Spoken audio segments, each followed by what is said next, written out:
Well, good morning, everyone. It's great to be with you, especially to the young students. Thanks for getting up that early in the morning. I get it. My son's not that much older than you all. And thanks for the kind words, Jim. Thanks for having an unemployed former diplomat out today. The good news on that is I get to be Mike Pompeo unplugged. When you are the Secretary of State, every word that you say is watched by everyone in the world.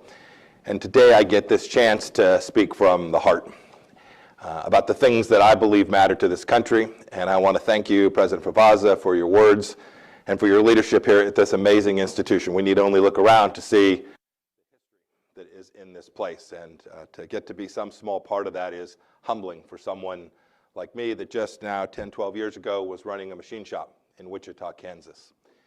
I'm not here just today for the eggs and politics. Happy to have the eggs, although you were commenting on the fact I've lost a little weight. It was eggs that got me home. But we are here for something truly important.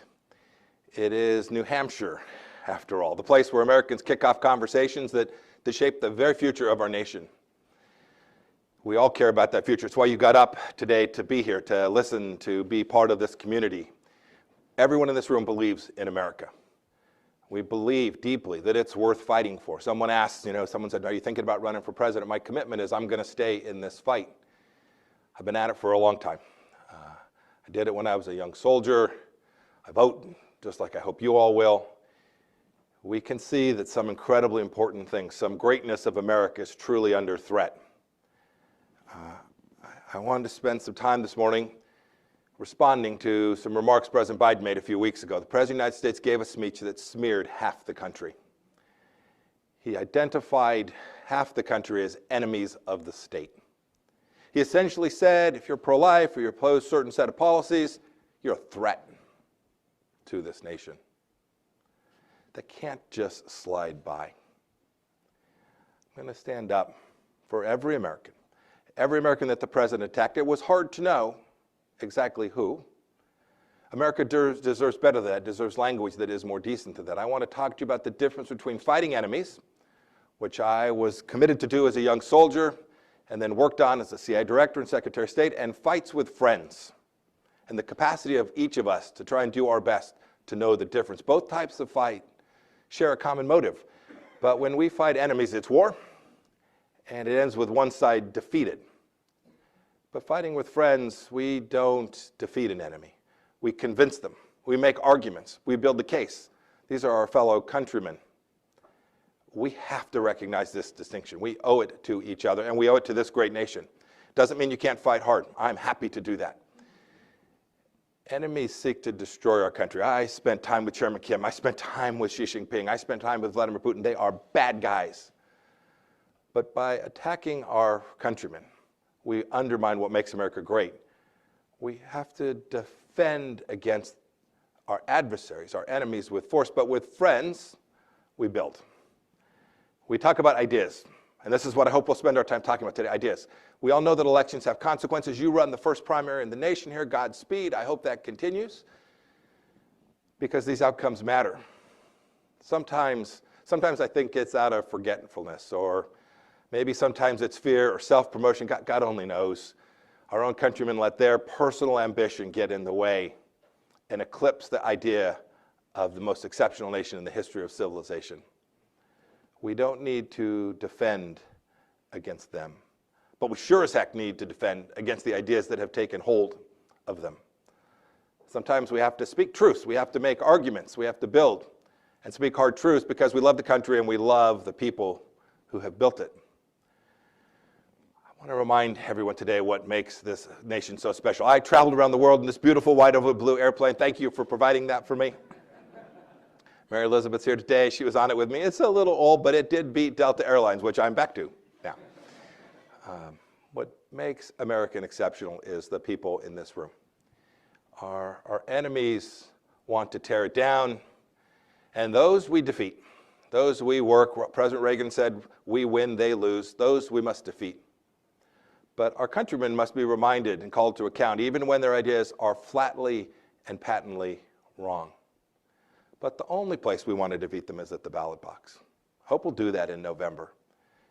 Come January, I hope that those folks who win will then begin to govern, and govern against the principles that they told everyone they would govern on. I think President Biden lost sight of this difference when he attacked half the country. He said that these people were semi-fascist.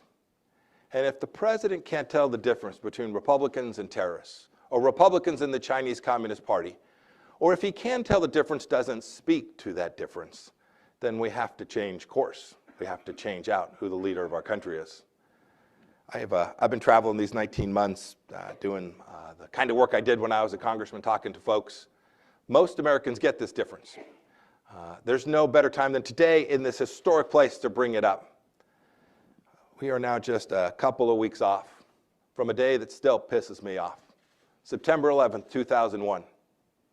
Enemies, evil men, attacked our country because of who we are and what it is we believe in. And for 20 years, your soldiers, sailors, airmen, Marines, your intelligence community did amazing work to keep such an event from happening again. And on September 12th, 2001, the young people in this room won't remember that firsthand.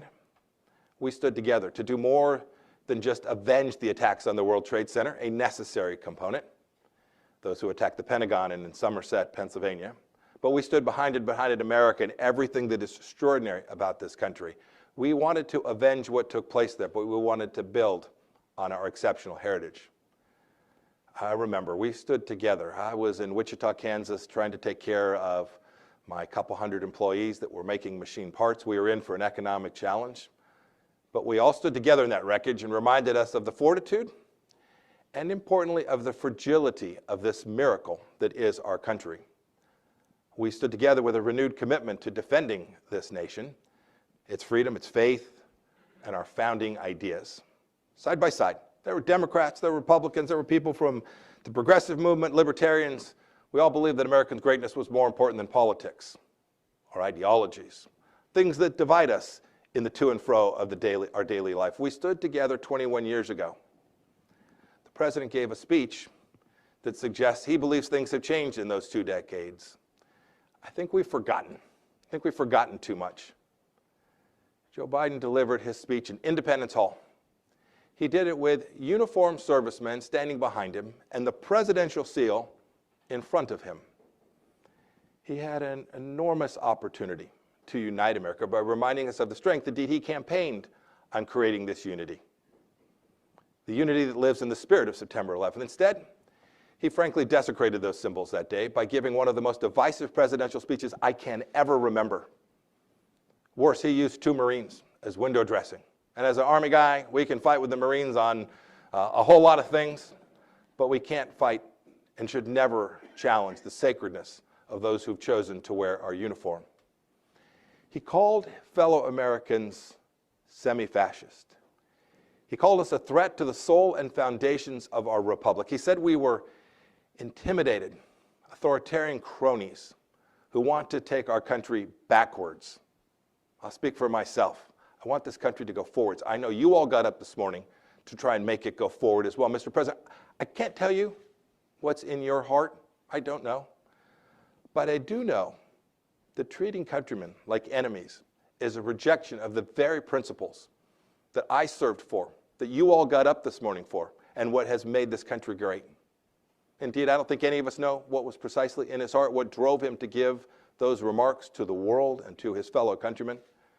But we've seen the results of the ideas that he has put forward. His principles, the things that we have been living through these last now year and a half plus, I sum up in 3 ideas: woke, weak, and waffling. Woke ideas, weak resolve, and waffling leadership always end up inflicting a cost on that is more devastating to the cause than any plan hatched in Afghanistan. I've worked 4 years as Secretary of State on problems over there. The biggest risks to America are that we fail to understand how great our nation is, and we won't teach our children that same thing. And as President Reagan said, this is a time when the American people will choose. I think the choice is pretty straightforward. It's not a Republican idea, it's not a conservative idea, it is an American idea. We shouldn't allow the world to see us as woke. The woke would tell you that the people who died in defense of America our intelligence warriors, those who died on 9/11, at Normandy, at Gettysburg, even at Lexington and Concord, that they were sleepwalking into battle, that they somehow were defending something that was racist, a nation that was founded on an idea that was inconsistent with my deep understanding of who we are. I hope that they'll wake up and see that we should spend more time studying 1776 than 1619. This is an amazing nation. Wake up, say the woke. They say we're the ones who are asleep. They want us to forget that America is exceptional. First in freedom, not always perfect, but animated by the very thing that the founders did, not far from here. Yeah, there's times that we've fallen short. We'll get it wrong tomorrow. For 4 years in the Trump administration, we didn't get it right every day. But great leaders, they have come from all walks of life, not all in government service. Leaders like Susan B. Anthony and President Lincoln, Martin Luther King Jr., they never forgot. They challenged, they confronted ideas, but they never forgot about America as an exceptional place. They celebrated the promise of our country.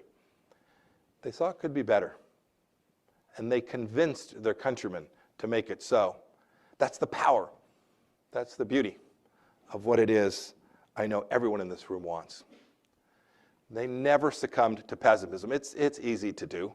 I got up every morning and read a little bit from my Bible, the good news, and then grabbed the intelligence reports, which were all the bad news. I listened to President Biden.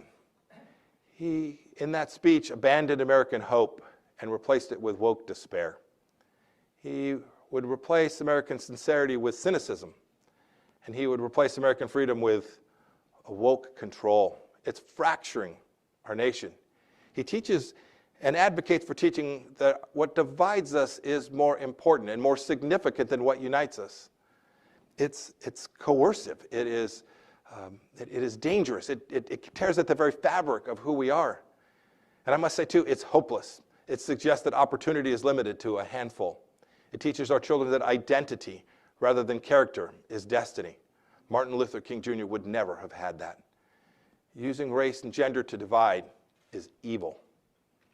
To create one set that gets preferences because of either of those is evil. It harms us all.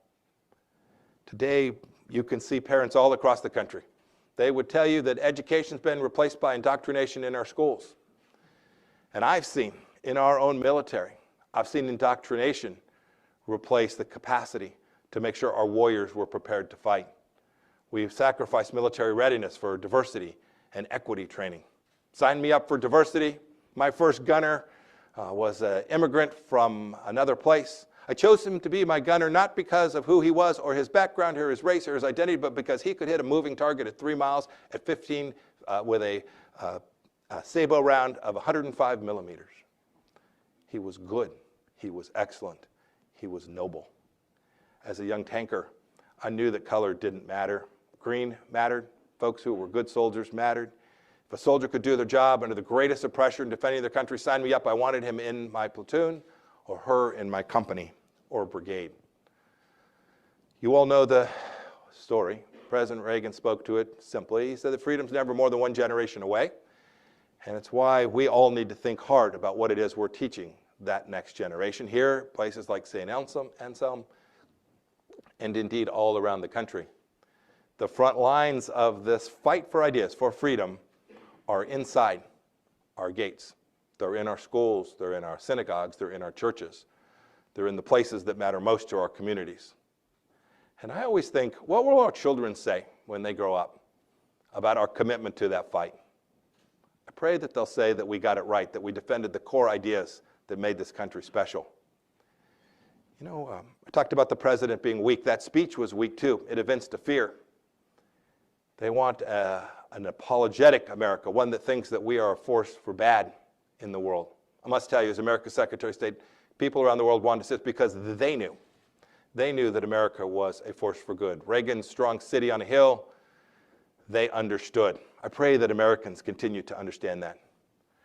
President Biden's policies these last 18 months, I think, have not only demonstrated weakness, but they've made us vulnerable in ways that are almost unimaginable. We're burdened with amazing high inflation. I saw gas prices on the signs as I drove in last night. I see the sign from Dominion Energy. Every utility in the country is going to be charging more for energy come this winter. I pray that there is sufficient energy for Europe and the world this winter. These were choices that were made not to produce American energy for American consumers that's affordable so they can put gas in their cars and heat their homes when the snow falls in places like New Hampshire. Today, small businesses, many of you here, it's tough to find people who understand the work ethic and who are raised with a set of skills that are capable of actually delivering value for a company. It's really hard. And prices aren't the only thing on the rise. I had a man on my staff mugged in Washington, D.C. in the last 2 weeks. My son lives in New York City. He got married about 8 weeks ago. I worry for them every day. I just came from Oregon. I was just south of Portland, and the people in that room that night used Portland as a 4-letter word. The homelessness, the crime was staggering. Note that none of these, the fact that our murder rate is up 30% in cities and opioid deaths are still at an all-time high, none of these are Republican ideas. Protecting American people from these aren't Democrat ideas. These are American imperatives. Today, illegal immigration is an all-time high. We have a completely open southern border. What's this mean? You could say, well, that's a long ways away. This means fentanyl in your communities right here. It means inevitably more crime. We've had dozens and dozens of people traverse that border in the last 18 months who are on America's terror watch list.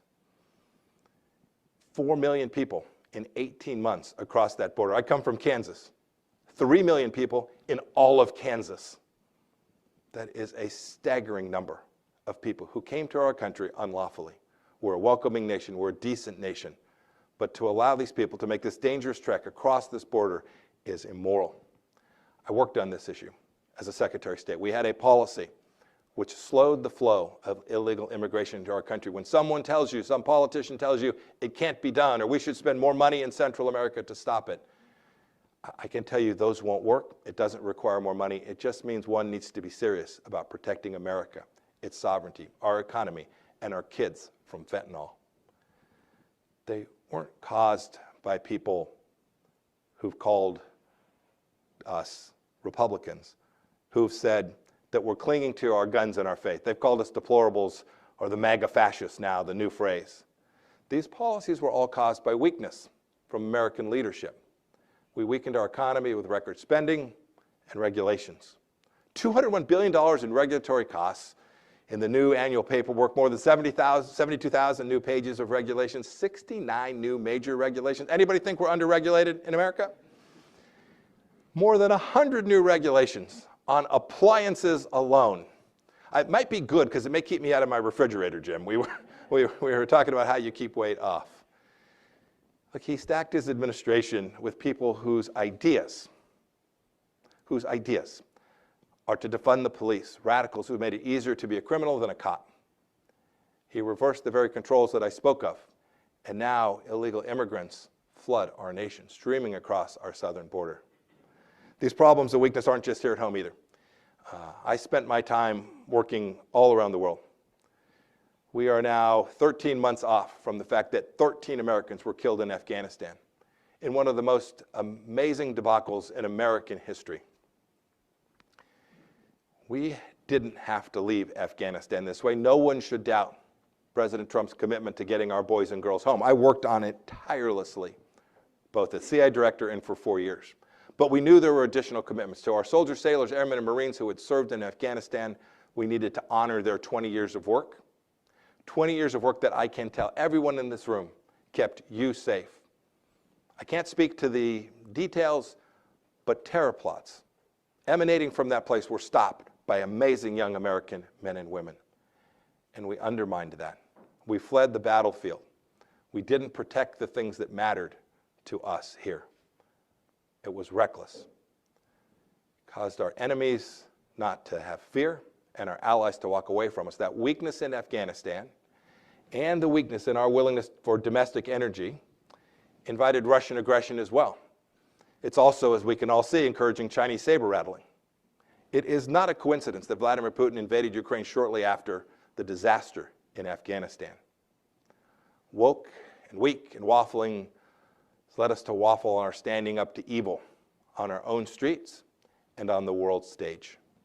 We can't permit this to continue. America matters too much.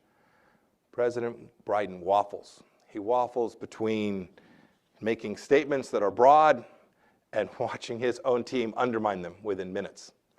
I think if I'd have corrected President Trump that way, I would have been the former 70th Secretary of State. He waffles between the foundational faith in America and Americans seeing us as enemies. All of this stems from a central point, a basic moral uncertainty that I think pervades our nation today and one that we should speak about. For me, for those of us who come from a conservative place, the basic question is just as clear as to ask what follows. What's worth fighting for in America? And is this nation worth fighting for? I think every one of you would say yes, I certainly do. And we can never waffle or waver over that central thesis. It's a time for choosing. We can choose to believe in America again, to find greatness in our ideas and in our founding, or we can surrender all the hope that comes with that and give in to defeat or despair. Look, I hope you won't get me wrong today, and I look forward to taking questions from you all. But before the diet, I loved waffles with my eggs. But it's a prescription for disaster when we need leadership that truly does believe in the power of American goodness. We can't afford to waffle in the defense of these central ideas. This is a miracle, America. To be weak on these foundational principles or to give despair that puts wokeness over American wonder is a pervasive risk. And I think President Biden has fallen prey to that.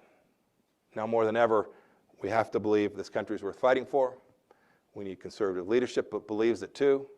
Leaders who celebrate it, know that we are exceptional, and leaders who will never apologize for America as exceptional. They need to be battle-tested, strong, stable, certain in the defense of freedom, leaders that have stared down our enemies on the battlefield with their own eyes and got their hands dirty working to defend America. Leaders who, when it's tough, will remember what unites America and the ideas that give lie to the claims of the woke and the weak. We need true believers who will fight for our values and our faith with fortitude, and we desperately need leaders who will unite America around a common cause. Conservatives who are true believers who will fight for our values and with faith and fortitude defend the things that brought you all here. You know, I've now raised my hand 7 times. There's a couple of fellow West Point grads here today. When I solemnly swore that day to protect and defend the Constitution, I had no idea of what the rest of my life would hold. But I did know how much America mattered. I was a young soldier. I patrolled what was then the front line of the Cold War, leading a little tank platoon tasked with stopping the Soviet invasion in a fight where the enemy would have been about 7-1 advantage against us. I know what it means, as so many in this room do, to put your life on the line in defense of freedom. It mattered then, it matters today. I created a couple hundred jobs in Kansas. I fought viciously for those families, to take care of them, to make sure that they could go home and tell their spouse and their kids that they had a way to pay their rent, their mortgage, to heat their home and take them on a vacation, or to drive that motorcycle on a trip they'd always wanted to take. I then got this incredible privilege to serve as your director of CIA. When I take questions today, I used to say I'd answer almost any questions, but now I'm the former CIA director, so I'll answer almost any question. We're going to stay in this fight. The challenge is greater now today, I think, than it's been in an awfully long time. The Democrat line, the ideas that the Democrats are putting forward in consortium with mainstream media, want to make elections about celebrity, or they want to make it about personalities. I hope we'll make this fight about the ideas that matter. Too much is at stake to go at it any other way. It's far more important than any one person or anyone's political fortune. It's a far greater worth than even the most powerful political offices or biggest personalities you can possibly imagine. It has great significance today, especially as we enter this electoral cycle. We're not fighting to right personal grievances or against some Mickey Mouse enemy.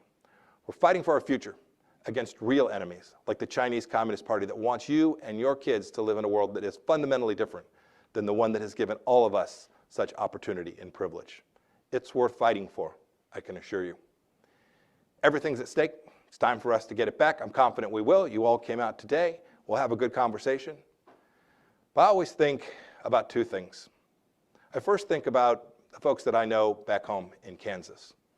My mother grew up in a little city called Wellington High, class of 1947. When World War II broke out, she went to an aircraft manufacturing facility in Wichita, Kansas, and did her part to help build aircraft for our country, to fight the Great War. I think about the Kansans that I had the incredible privilege to represent for 6 years as a member of Congress. Every day as I traveled the world, I thought about those farmers, thought about my former colleagues at Thayer Aerospace. I thought about the city council people that were just crazy enough to run for city council. I thought about their lives and how the work that I did was a duty to make sure that we did the right thing to protect them and their families. And today I still think an awful lot about the CIA officers. I would stand in this place in front of a wall where there were stars. You've all seen the pictures in the movies, the little CIA logo there on the floor. It's as awesome as they make it in those movies. But even more awesome than that special place are the men who were the fallen at the CIA, who those stars represent, many of whose names we will never know. They weren't Republicans or Democrats. They were Americans prepared to do the right thing in dark places, in an unknown place, who no one was ever going to know what they did.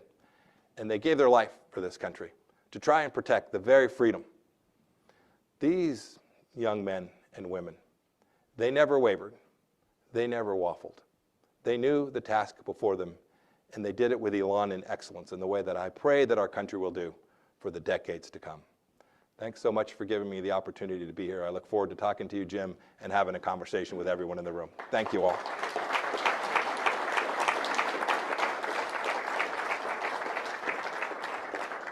you very much, Mr. Secretary. We have time for some questions. Maybe I could just ask a few. Ukraine. I'm for it.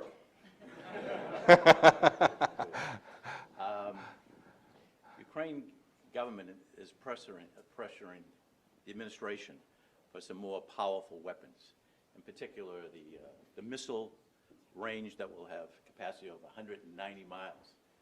People in Russia are very nervous about that kind of equipment coming into Ukraine.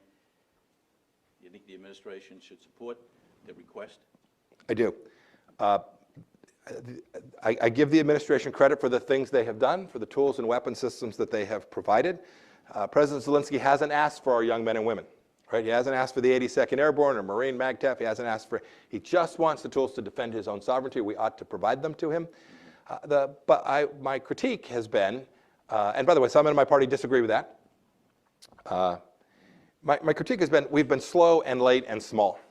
If you're going to help them, give them what they need.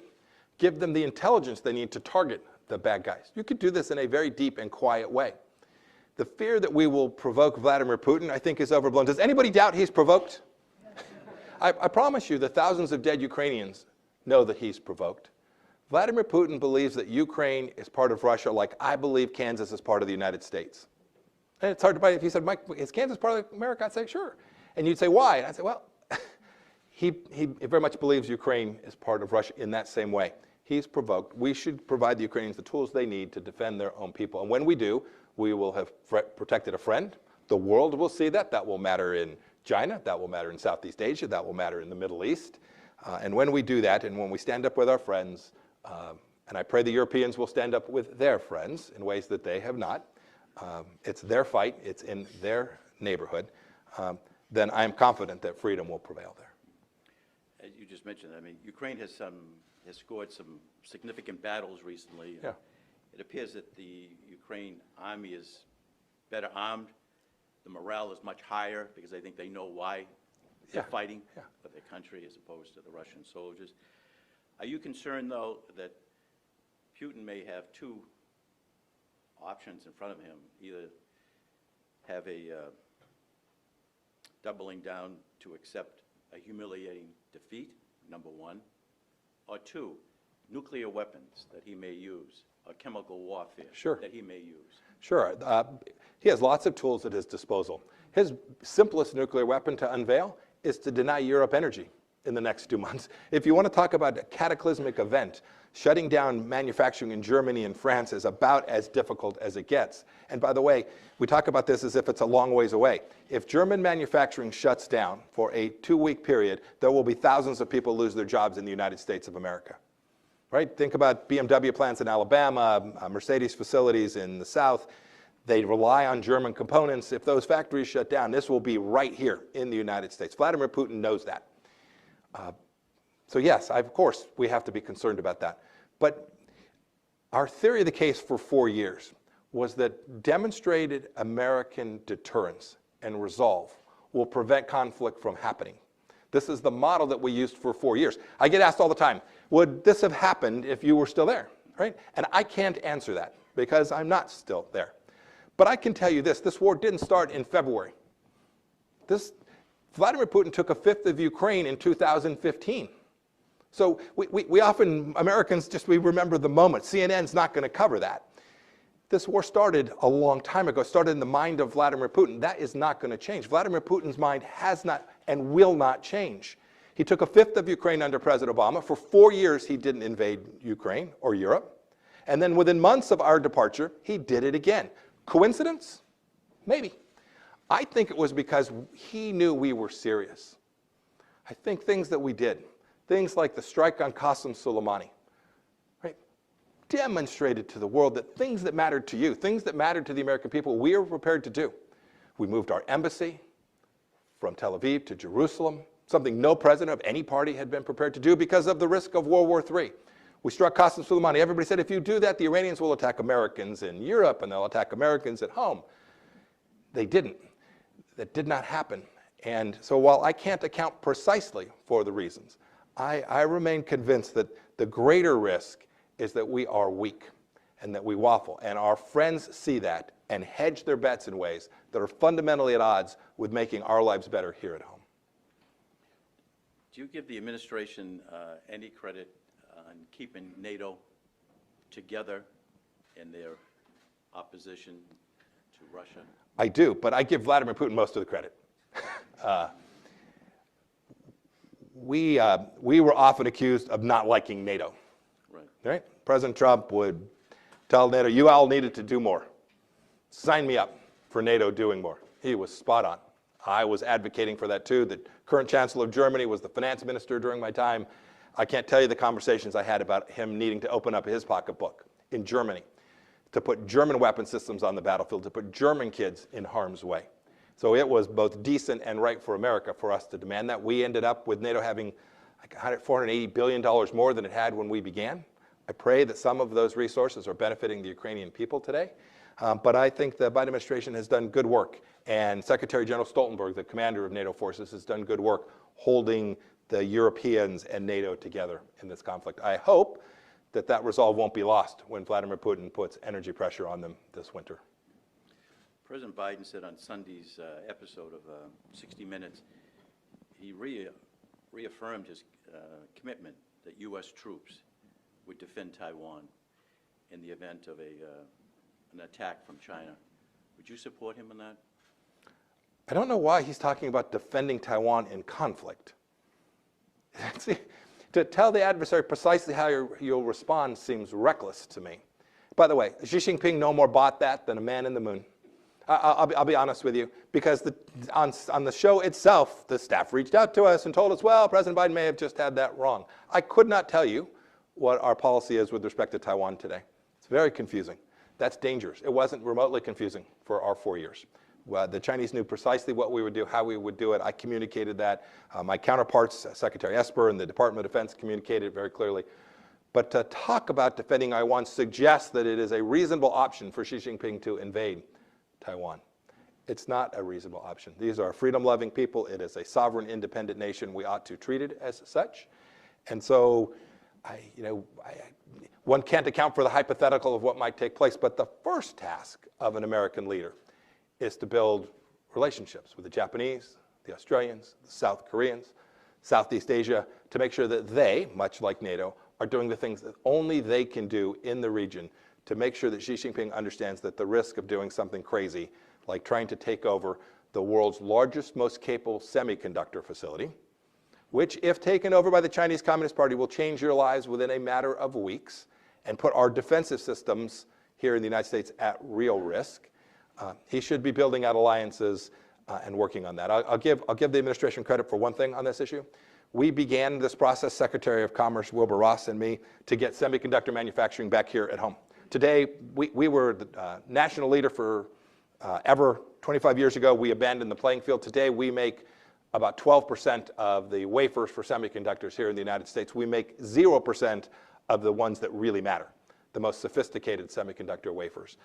Secretary Ross and I created something which brought 3 companies to life to do that here. Intel's building a $20 billion plant in Ohio. Samsung's building a $15, $18 billion plant outside of Austin, Texas. And TSMC, the Taiwanese company, is building a plant outside of Phoenix. And they will bring this manufacturing back to the United States of America. We didn't finish that on our watch. I got a call, it's been 6, 7 weeks ago, from Secretary Raimondo, the current Secretary of Commerce. Republicans were balking at passing the legislation which would enable this. And she said, Mike, you know, you're going to get President Biden to win, but could you help us? And the answer was really easy. This mattered, happy to help. Wrote an op-ed that appeared, took me a day, I think, so appeared the next night. Again, this wasn't about Republican ideas. This was about an American imperative to get this equipment back on shore. Quinnipiac poll just came out and said that 69% of Democrats and 69% of Republicans said that democracy was in danger of collapse. How did we get this way? And how do we move forward to try to eliminate the divide that's going on in this country? Because it seems to be percolating up as a major issue, democracy as a threat. Your thoughts on how we can address that? I come back to my young days as a cadet. They gave me some uniforms. I got an old M1 rifle and the Federalist Papers. Right? These ideas are the things that bring us together. These are we're all going to fight about regulatory policy and these things. Fair enough. These ideas are central. When we begin to focus on celebrity and those things that divide us, then you end up in the place that I think those folks responding to that poll felt. I will say, I see it differently than I think that question was asked, although I don't know the precise words they used. I do think the greatest threat to our nation is here inside. I worked on things around the world. They impact us. We were just talking, right? What happens in Kyiv or Beijing matters to our lives. We're gonna pay more for stuff. We could lose some jobs. That's all true. But the single thing we could do that would be the most important to protect our republic would be to make sure that we get our schools back in the hands of people who will teach stuff to kids that actually matters. The singularly most important thing, if our kids are taught that there's an oppressor class and an oppressed class, if they're taught that the nation was founded on a racist idea, if those ideas are corrosive to the highest degree and they lead to the absence of people valuing democracy and the ballot box and those things, right? They say, well, it's all evil, it's all bad, it's all corrupt. Why would I participate? Why would I run for school board? Why would I do anything? You know, what the teachers' unions have done over these last 2 years, I think is demonstrative of the very place we find ourselves. President Biden said the other night on 60 Minutes that the pandemic is over. Not for the kids who missed school for 2 years. That's never going to be over for them. And the kids most impacted by that, the children who lost the most educational value were the children who could least afford to lose it in some of the most difficult places in our country, in our schools, inner cities in places like Wichita, Kansas.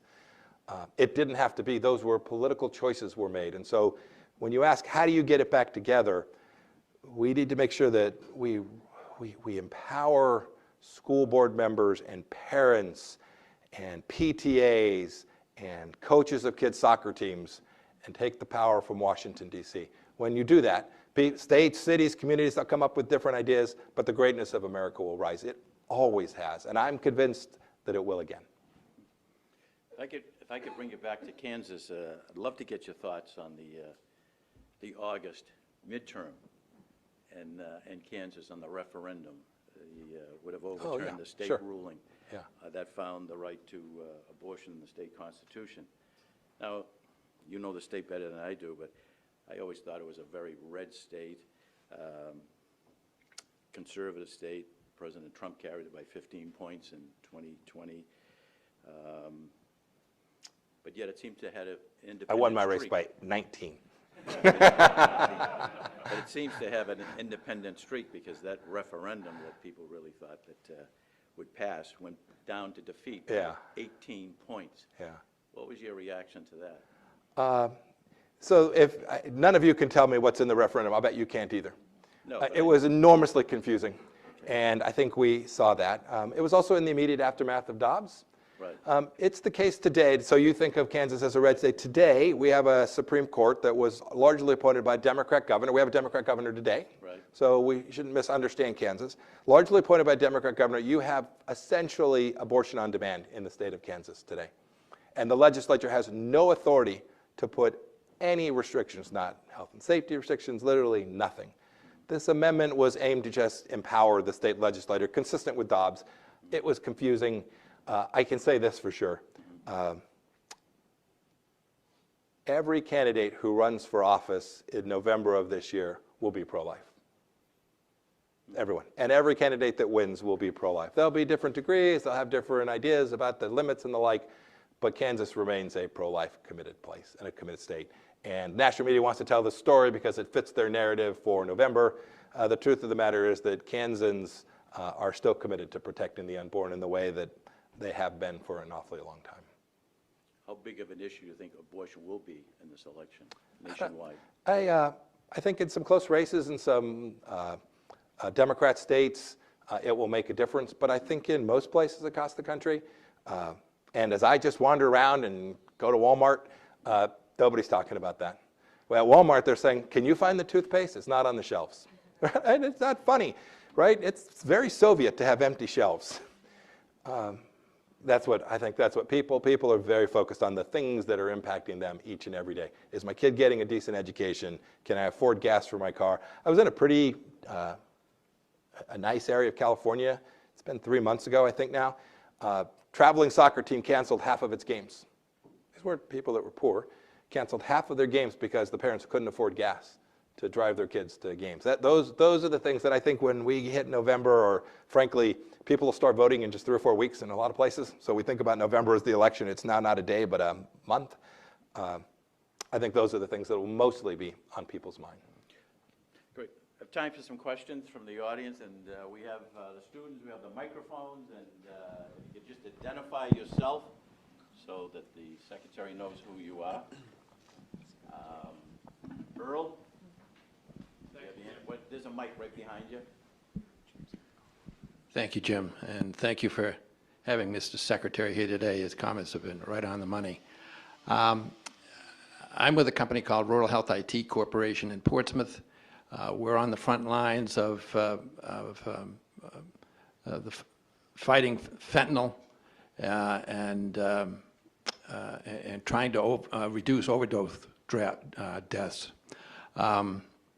And we're fortunate enough to earn a HRSA R-Corp grant in Windsor County, Vermont, but we also work with a lot of patients from Sullivan County in New Hampshire.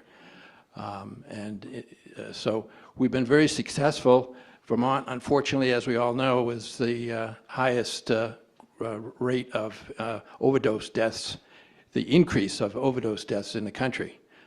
Fortunately, our little county in Windsor, we were able to reduce deaths by 30% with the help of this R-Corp grant. My question is obviously that funding is very important, and it works. And I'm just wondering, in terms of your ideas and support of the continuation of, particularly for rural areas, the R-Corp HRSA grants. So I'm not familiar with the details of that particular program. I know the HRSA more broadly. Kansas rural communities have the same set of issues. I'm very familiar with this issue of fentanyl. We had all kinds of problem with crystal meth in our state. We had opioid problems in the state of Kansas as well. These are always complicated. In the end, you have to fight it as you are. Bless you for the work you're doing, helping people avoid that, or if they become addicted, getting away from it. Federal government has a real responsibility to, the simplest way to think about it is to drive up cost, right? Fentanyl today is about as cheap as it's ever been. Almost all manufactured, or at least components of it manufactured in China, transshipped to Mexico, and just smuggled across the border. Fentanyl prices have fallen dramatically since I left office. And we talk about the border, we think about the people and the tragedies. We should never forget that one of the things that is most harmful to the American people is the fact that this is now accessible in volume, in small quantities distributed all across this nation. And so those resources that you have, I think, should absolutely continue. I hope that state and local governments are contributing their fair share to making sure that we get it right, that fits a model that fits for Vermont or for New Hampshire or for Kansas or for a state. I think local delivery of these solutions is infinitely better than driving it from Washington, D.C. We'll almost always get it wrong in Washington. Maybe that's my answer. I pray that we will do all of the things that reduce the risk that someone will have access to and risk becoming addicted to. The fentanyl, the family destruction that follows from it is something we haven't fully accounted for or fully reckoned with just yet either. Matt Mayberry, just one, Mike. Good morning, sir. Matt, great to see you again. Excellent. Could you give us your thoughts on what happened on January 6th? Sure. You had a riot at the United States Capitol. And that's terrible. It was a bad day for the United States of America. I equally believe that the riots that took place all across this country in the summer of 2020 were bad for America too. I talked about crime, right? We should prosecute people, even if they steal less than $900 worth of stuff at Walgreens. They should be prosecuted for their crimes. And those who violated the law that day should be held fully accountable for what they did. I don't know the details. I don't know why it was that the Capitol Police, who protected me when I was a member of Congress, I don't know why they didn't have the resources and the ability to prevent that from happening. But it was a tragically bad day. It ended well. It ended with our then Vice President, Mike Pence, and our members of Congress going and finishing America's business that day. I was incredibly proud of them for that, but we should have never suffered what happened that day. Yes, sir. Hi, Jim. Hi. Thank you. Thanks. Jerry McDermott from ARC Behavioral Health. And just a follow-up to the gentleman's earlier question.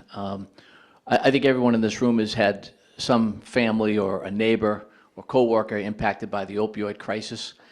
We're certainly not out of the woods. But my question, Mr. Secretary, is our company's in the business of drug and alcohol detox and recovery. We've got 4 facilities in Mass. We just opened in Ohio and Van Wert, and we're opening in New Jersey soon. We are just blown away by the influx of drugs, and the gentleman earlier mentioned fentanyl, so lethal. And just yesterday in Jacksonville, Florida, the sheriff's office, along with other local law enforcement, seized enough fentanyl to kill 1.5 million adults. We all know the porous border is bringing this poison into our communities. And in every suburb across America, people wring their hands about it when a neighbor's son or daughter overdoses. Yeah. A 2-part question, Mr. Secretary. One, how do we get it through to people in a very kind and unifying way that we need to do something about the border? Doesn't mean we're anti-immigrant, but we need to secure the border to protect our own sons and daughters from this poison.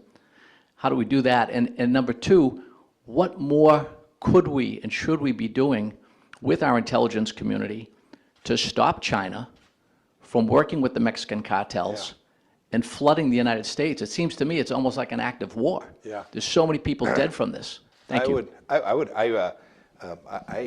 not sure I'd put almost like an act of war. Your first question was, how do we raise awareness? I think that's happening. I think people are much, I think it's more tactile. I think people can feel this more now. Maybe it's the drugs, but I think they can now see what's happening at our southern border in ways maybe they didn't for a long time. President Trump worked diligently on this, right? Anybody remember what he campaigned on, right? We're going to get Afghanistan, we're going to build the wall. It was a pretty short list of things he campaigned on. We can argue about tactics, but I mean, the math is just real. It took us 2.5 years because the first efforts the Trump administration had to secure our southern border were thrown out by the Ninth Circuit, right? We had all this litigation. It seems like a long time ago, but I lived it. But by year 3, we had slowed the metric for who comes across the border dramatically. We had done it by turning off the magnet. Right? We did it by saying that we're welcoming people, we love you, file for asylum, but you're not going to wait here in America while you file for asylum. It became very clear to folks thinking about coming here that wasn't something they were up for. And so when I hear Vice President Harris say, no one's walking across the border, I mean, that's just gaslighting you. That's literally, I talked about being decent and being truthful and being honest and not attacking people, but you have to speak the truth. We can see, right? We all saw these 50 folks that went to Martha's Vineyard. That's an hour's worth of border crossings today. 1 hour. 50 people, 4.2 million people, 18 months. It is possible to do this, to secure. It's not just our southern border either. It's our ports of entry where people come out. So it's a multi-dimensional problem.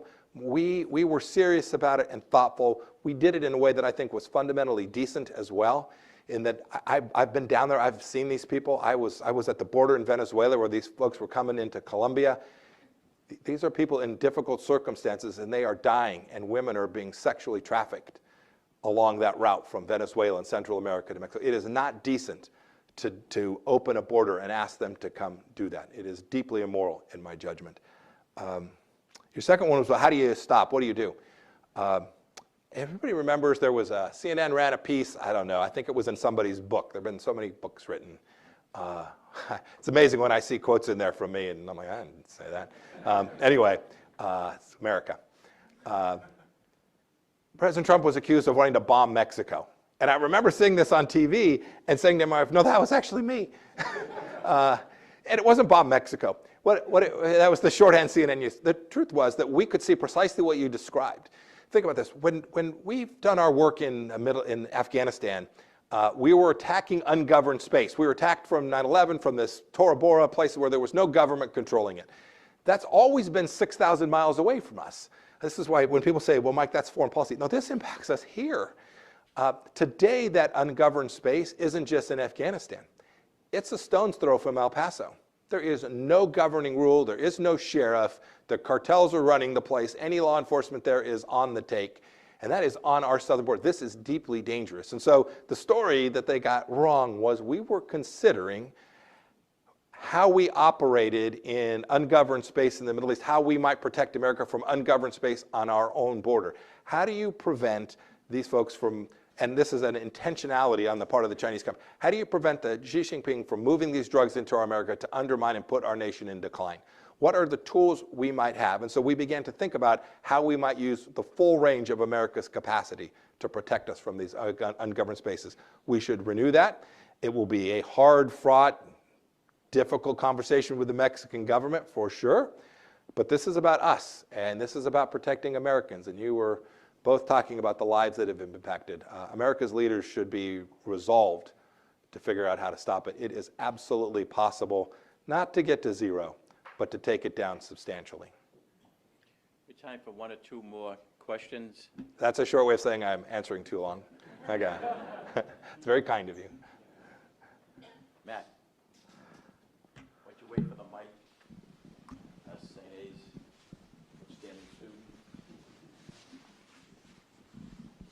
student. Hey, Mr. Secretary, I think you've mentioned, almost every hot spot in the world, and it seems crazier every day.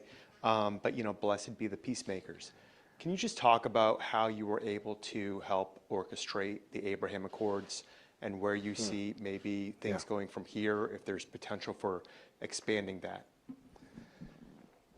So for decades, we've sent a lot of our kids to the Middle East to fight and risk their lives. And if there's one thing President Trump was pretty clear about, he didn't want any part of that. We also knew that this is an incredibly unstable place upon which the world depends, and we needed to figure out a way to meld these two ideas. How do you keep from having to send Marines and soldiers and sailors there, but deliver peace and prosperity to the region to take down risk? And so I can't tell you that we wrote down the Abraham Accords on a paper and worked backwards. Rather, it was an evolution in thinking. It began with three central ideas, and then a little bit of luck. The central ideas were that we have one good friend and partner, the nation of Israel, who is a security partner, who is a democracy that has a robust technology, economic community, and they're going to be with us. So we locked in. As the CIA director, my first week, I went to meet my counterpart, who's the director of Mossad, a guy named Yossi Cohen. And we put the CIA and Mossad to begin working problem sets against the second pillar, which was Iran. I would brief the president as CIA director almost every day, which was unusual. It's usually not the director, but he wanted me there. And he would say every so often, Mike, every time you tell me about a problem in the Middle East, it's about Iran. Right? Shia militias in Iraq, Hezbollah in Lebanon, the Houthi rebels in Yemen, all Iranian-sponsored PIJ and Hamas in the Gaza Strip, firing rockets into Israel. You always tell me it's Iran. So we were serious about pushing back against the regime in Iran. We took them from $96 billion in foreign exchange reserves to $4 billion. It is shameful that President Biden and his team have now given Iran a green light. They haven't lifted the sanctions, but they're not enforcing them, so we're same effect as lifting them. Iran's economy will grow more than the American economy this year. That's not good. And it's dangerous. It's dangerous for Israel. It's dangerous for us here at home. So tuck in tight with Israel, push back against Iran. And then, this is the luck part, was part of the third pillar. We had this remarkable series of leaders. We had the Crown Prince in the Emirates, a fellow named Mohammed bin Zayed. We had an amazing leader in Bahrain. We had Prime Minister Netanyahu in Israel. And we had a Crown Prince in the Kingdom of Saudi Arabia who ultimately didn't sign the Abraham Accords, but was a true partner in helping build out a framework for peace in those countries. And then between Trump and Netanyahu, we were able to deliver a series of outcomes for each of the countries that convinced them that wiping Israel from the face of the earth was bad foreign policy. Look, today, this is amazing. No one would have believed if I was on this stage 5 years ago and I told you that Emirati fighters would be flying in formation alongside Israeli fighters, you'd have laughed me off the stage and you would have been right to do so. May not be happening right now, but it'll happen in the next week. They are no longer antagonists, enemies. They are partners, making a lot of money together, building their lives, Jews, Muslims, Christians, all working together. Pretty remarkable. And the good Lord bless the Abraham Accords. I pray that we'll continue to build. More countries will sign them. Israel will handle this properly and rightly. And most importantly for us, crude oil and natural gas will continue to flow, and we won't have to send our kids to this tough place. That's why the Abraham Accords actually matter most to me. One more? One more. Tom Brady, want to wait for the mic?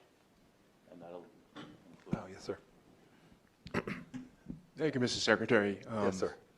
You're a West Point cadet, and thank you for your service. You're a CIA director, Secretary of State. You obviously have had a great concern for the importance of our intelligence and our classified information. I'm wondering what your thinking is on the current situation with the discovery of classified documents when former presidents' residence. You bet. Nobody gets to keep classified documents in the place they're not supposed to be. Not the former Secretary of State, nobody. Sometimes documents that are classified shouldn't be. We should declassify them, sounds good to me. But if a document's classified, and properly so, it protects us, right? I think about the information that Julian Assange leaked. I think about the stolen documents that put our soldiers and sailors at risk. We have to protect that information. There is a reason that we have a process. So no president gets to keep them in that place either. You can hold a second thought in your head too, though, which is that the raid on Mar-a-Lago was indecent and improper and historically unprecedented and a terrible idea for our democracy. You can hold both of those thoughts in your head at the same time. It's possible that there are two wrongs that took place there. By the way, I don't know what documents were there. We'll see what they were. We'll see whether they were really classified. We'll figure all that out. And precisely what was there. But for the Justice Department to conduct a raid on a former president's home is really, really, to your point earlier about our democracy, it is something one really has to think long and hard about. I pray that they did and that they understand all of the ramifications that flow from that. I served on the Benghazi Committee. Hillary Clinton had classified stuff everywhere. Everywhere. We never once suggested that the United States Department of Justice should raid Hillary Clinton's home. We worked. We said, you need to get that back. You need to put it back here. We need to put that back in the box. You need to, right? We did what decent people do to make sure that our republic stands. We identified a problem set and we resolved it in a way that didn't upend America's confidence. And maybe I'll close with this thought. We talked about all kinds of challenges. This is what we do when we come together. That's fantastic. There's some finance people in the room. You should know I'm long America. I got a chance to travel to hundreds of countries around the world. There is no nation that I would bet on more for the next 10 years, 50 years, or 250 years than ours. Because folks like you come out on mornings like this to debate and have a discussion. I pray that the leaders that you all elect in November will be worthy of your efforts, and they will be decent. There'll be those from both parties that they will be decent. They will respect America's history. And this nation that I've spent so much time working on and working alongside great people to try and protect, that it is worth fighting for, and you all will stay in that fight. I pray that, I hope that, I am confident that that will be the case. Thank you for giving me the chance to be with you here this morning. Bless you all.